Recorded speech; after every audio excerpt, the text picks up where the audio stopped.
Assalamualaikum warahmatullahi wabarakatuh. Salam sejahtera untuk kita semua. Nama saya Subagio, nomor induk mahasiswa 2552010052. Pada kesempatan ini saya akan menyampaikan hasil diskusi kelompok 4 mata kuliah Filsafat Pendidikan oleh dosen pengampu Ibu Nuratri Kurniasari MPD. Sebelumnya akan saya bacakan anggota kelompok 4, yaitu 1. Eko Budi Suparwanto, 2. Subagio, 3. Miftahul Munif, 4. Yosua Kresna Haswidi, dan 5. Muhammad Nasrullah. Pada diskusi 1 ini, studi kasus pembelajaran yang akan dibawakan yaitu seorang guru sedang melaksanakan pembelajaran di kelas dengan tujuan menyampaikan materi kepada siswa. Dalam prosesnya, guru terlihat aktif menjelaskan materi di depan kelas, sementara siswa sebagian besar duduk mendengarkan. Sekali guru mengajukan pertanyaan, namun hanya beberapa siswa yang merespons, sedangkan sebagian lainnya tampak pasif. Selama pembelajaran berlangsung, guru lebih banyak menggunakan metode ceramah dibandingkan aktivitas interaktif. Media pembelajaran yang digunakan juga masih terbatas, sehingga pembelajaran cenderung monoton. Beberapa siswa terlihat kurang fokus, ada yang berbicara dengan teman, dan ada pula yang tidak memperhatikan penjelasan guru. Di sisi lain, guru sebenarnya telah berusaha mengelola kelas dengan memberikan pertanyaan dan instruksi. Namun belum semua siswa terlibat secara aktif. Guru juga belum sepenuhnya memberikan kesempatan kepada siswa untuk mengeksplorasi ide atau berdiskusi secara mandiri. Situasi ini menimbulkan beberapa permasalahan, seperti rendahnya partisipasi siswa, kurangnya variasi metode pembelajaran, serta belum optimalnya penerapan pembelajaran yang berpusat pada siswa atau student-centered learning. Berdasarkan studi kasus di atas, maka 1. Analisis fokus permasalahan pada studi kasus di atas. 2. Menurut Anda, apakah praktik pembelajaran dalam kasus tersebut sudah mencerminkan hakikat pendidikan sebagai proses memanusiakan manusia?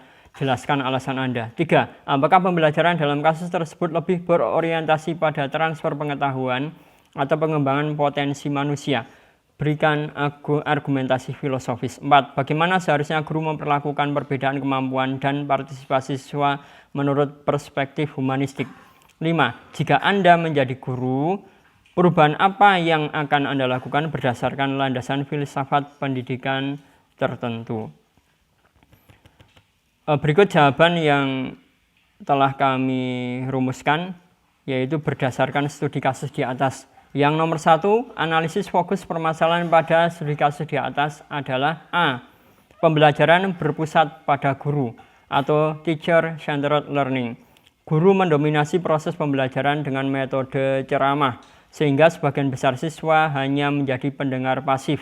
B. Rendahnya partisipasi siswa. Hanya beberapa siswa yang aktif menjawab, selebihnya tidak merespons atau tidak terlibat langsung. C. Kurangnya variasi metode dan media. Pembelajaran monoton menyebabkan kebosanan dan menurunkan fokus siswa. D. Belum optimalnya student-centered learning. Siswa belum diberi kesempatan mengeksplorasi ide, berdiskusi, serta belajar mandiri. E. Kurangnya perhatian terhadap perbedaan individu. Guru belum mengakomodasi kebutuhan dan kemampuan siswa yang beragam. Jadi fokus studi kasus di atas adalah pembelajaran belum menciptakan pengalaman belajar yang aktif, bermakna, dan partisipatif. Nomor 2, menurut kami, praktek pembelajaran di atas belum sepenuhnya mencerminkan hakikat pendidikan sebagai proses memanusiakan manusia. Alasan kami menyebutnya belum sepenuhnya adalah A. Dalam filsafat pendidikan, hakikat pendidikan adalah mengembangkan potensi manusia secara utuh, baik secara kognitif, afektif, psikomotor, juga menghargai kebebasan, keunikan, dan partisipasi aktif siswa. Namun pada kasus di atas, siswa diposisikan sebagai objek, bukan sebagai subjek pembelajaran. Juga tidak semua siswa diberi ruang untuk berpendapat, berpikir kritis, serta interaksi masih satu arah. Jadi, proses memanusiakan manusia belum tercapai karena siswa belum dikembangkan secara optimal sebagai individu yang aktif dan berpikir. Nomor 3, menurut kami pembelajaran dalam kasus di atas lebih berorientasi pada transfer pengetahuan semata, belum masuk kepada pengembangan potensi manusia. Beberapa argumentasi filosofis yang dapat kami sebutkan adalah A. Pendekatan ceramah mencerminkan aliran esensialisme atau perennialisme yang menekankan penyampaian materi guru sebagai sumber utama pengetahuan. Sementara itu, pengembangan potensi manusia lebih dekat dengan progresivisme, yaitu belajar melalui pengalaman, dan humanisme mengembangkan potensi individu. Sedangkan dalam kasus di atas, siswa hanya menerima informasi dan minim pengalaman belajar aktif. Jadi kesimpulannya, pembelajaran lebih fokus kepada apa yang diketahui atau transfer pengetahuan daripada bagaimana siswa berkembang atau pengembangan potensi manusia. Untuk pertanyaan nomor 4, seorang guru dalam memperlakukan perbedaan kemampuan dan partisipasi siswa menurut perspektif humanistik, misalnya berdasarkan pemikiran Abraham Maslow dan Carl Roger, disebutkan bahwa setiap siswa adalah unik atau memiliki kemampuan berbeda, gaya belajar berbeda, serta kebutuhan emosional yang berbeda. Perlakuan yang seharusnya diberikan guru adalah A. Memberikan kesempatan yang sama untuk berpartisipasi. B. Menciptakan suasana aman, tidak menghakimi. C. Menggunakan pembelajaran diferensiasi. D. Memberikan motivasi dan dukungan personal. E. Menghargai setiap usaha siswa, bukan hanya hasil. Jadi fungsi guru berperan sebagai fasilitator, bukan pengendali penuh.